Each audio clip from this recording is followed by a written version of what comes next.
UP के deputy CM Keshav Prasad Maurya संगम नगरी प्रयागराज पहुंचे, जहां केशव प्रसाद मौर्य ने संगम नगरी के बाढ़ प्रभावित क्षेत्रों का हवाई दौरा किया। इस दौरान डिप्टी सीएम केशव प्रसाद ने बाढ़ को लेकर जिले के अधिकारियों के साथ बैठक भी की।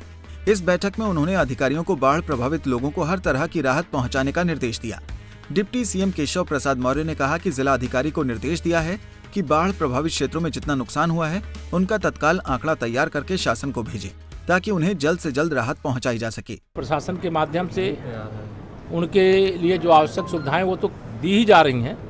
हम जो समाज के तमाम सारे संगठन है वह भी आगे बढ़े हैं, लेकिन भारतीय जनता पार्टी की ओर से भी हमारे सभी कार्यकर्ता दिन रात बाढ़ पीड़ितों की सेवा में लगे हैं। और हमारा प्रयास है कि बाढ़ आई है, बाढ़ रुक भी गई है, धीरे धीरे कम हो रही है, लेकिन बाढ़ समाप्त होने के बाद भी जो तमाम प्रकार के रोगों के पैदा होने की आशंका होती है उसकी भी पहले से तैयारी करने का निर्देश दे दिया गया। सर, करेली क्षेत्र में लोगों का आरोप है कि सरकार की तरफ से किसी ने अभी तक ना देखा है ना हालचाल लेने गए हैं, उस पर नहीं, आज जानकारी मिली थी तो तुरंत निर्देश दिया गया। आज टीम जा रही है, वहाँ भी निरीक्षण करें। सर, गाँव में जो छोटी नदियाँ हैं वहाँ भी कुछ गाँव प्रभावित हुए हैं बाढ़ से। इसके लिए जिला प्रशासन को बहुत कड़ाई से निर्देश दिए गए हैं। अलग से टीम भी बनाई गई है कि जहाँ कहीं पर भी पीड़ित हैं सरकार उनके मदद के लिए हर समय तैयार है और उनको किसी भी प्रकार से कोई कठिनाई ना होने पावे, जरूरी से जरूरी मदद जिस समय आवश्यकता होगी उपलब्ध कराएं। साथ ही डिप्टी सीएम केशव प्रसाद मौर्य ने अपने ड्रीम प्रोजेक्ट राम वन गमन मार्ग के बारे में भी मीडिया को बताया।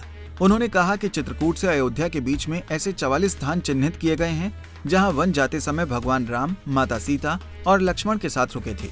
उन्होंने बताया कि इन सभी स्थानों का धार्मिक स्थल की तर्ज पर विकास किया जाएगा, ताकि जो लोग अयोध्या से चित्रकूट की यात्रा करें उन्हें इनके बारे में पता चल सके।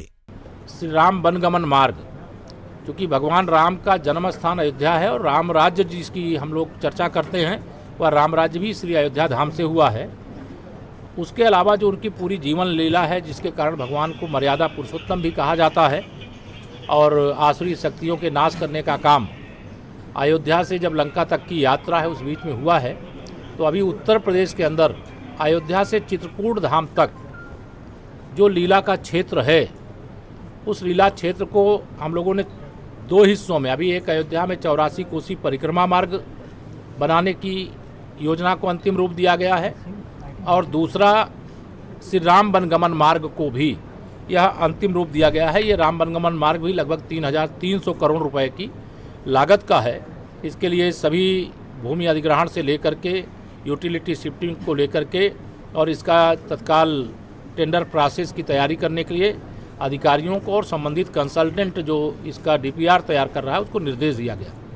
इसमें सबसे महत्वपूर्ण बात है कि श्रृंगबेरपुर में अभी 6 लेन का हम एक वहाँ ब्रिज बनाने का भी काम करेंगे गंगा जी पर, और उस ब्रिज के माध्यम से लोग श्रृंगबेरपुर धाम या प्रयाग आना चाहेंगे तो वहाँ भी आ पाएंगे। और उस ब्रिज से होते हुए आगे बढ़ते हुए जब चित्रकूट तक जाएंगे तो रास्ते में भगवान राम जब वनवास के लिए जा रहे थे तो उनके बहुत सारे ऐसे स्थान हैं, कहीं पर रात्रि विश्राम हुआ है, कहीं दर्शन पूजन हुआ है।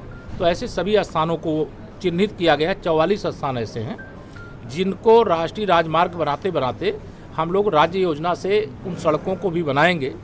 इसके कारण से यह पूरे जो हमारे 4 जिले हैं प्रतापगढ़, प्रयागराज, कौशाम्बी और चित्रकूट, चारों का व्यापक विकास होगा, बड़े पैमाने पर रोजगार का सृजन होगा और जो राम भक्त आएंगे, जो तीर्थयात्री आएंगे तो उनको आवागमन की बहुत शानदार सुविधा प्राप्त होगी। आपको बता दें कि यूपी के कई जिले इस समय बाढ़ से प्रभावित हैं, जिसके चलते मुख्यमंत्री योगी आदित्यनाथ और उनके मंत्री लगातार बाढ़ प्रभावित इलाके का दौरा कर वहां जरूरी मदद पहुंचाने के निर्देश अधिकारियों को दे रहे हैं।